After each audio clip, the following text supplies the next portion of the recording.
Saudara, Masjid Raya Makassar merupakan salah satu destinasi wisata religi di Kota Makassar, Sulawesi Selatan. Selain bangunan masjid, Al-Quran raksasa yang berada di dalam masjid juga jadi daya tarik warga yang datang ke tempat ini.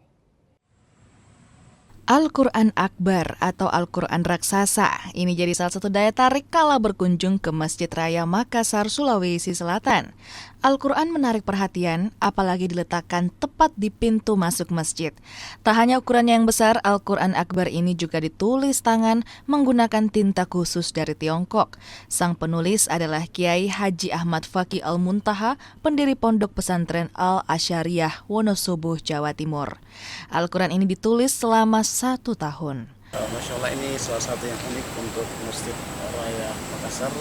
Luar biasa, ada Al-Qurannya dan Al-Qurannya Mushaf semuanya ya. Dan setiap orang yang mau datang ke sini pasti melihat Al-Quran yang besar yang luar biasa, Pak. Ini menjadi ajang wisata religi sendiri. Iya, bisa menjadi wisata religi, spiritual untuk kaum muslimin terutama yang di Makassar, dan bisa menjadi hal yang unik daripada seluruh masjid yang ada di Makassar. Ya.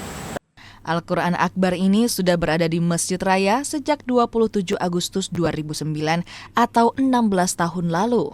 Al-Quran ini merupakan sumbangan dari HM Aksa Mahmud yang merupakan pembina Masjid Raya Makassar. Dari sisi ukuran pertama, bahwa ukurannya ini tidak lain dari yang biasa. Kalau yang biasa kita lihat itu Al-Quran yang biasa ada di masjid, itu ukurannya biasa. Namun ini ukurannya lebih dari yang biasa karena ukurannya ini ukuran tulisan saja.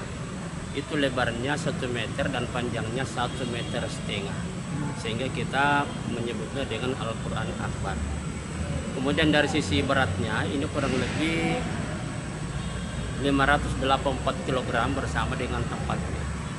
Jadi ini ada tempatnya bagian belakang disimpan, diamankan, dan ini dipajang di sini, dan salah satu di antaranya yang menjadi tujuan para santri dan siswa untuk melakukan kunjungan religi di Masjid Raya Makassar.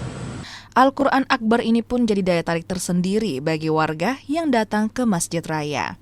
Arif Tirtana, Kompas TV, Makassar.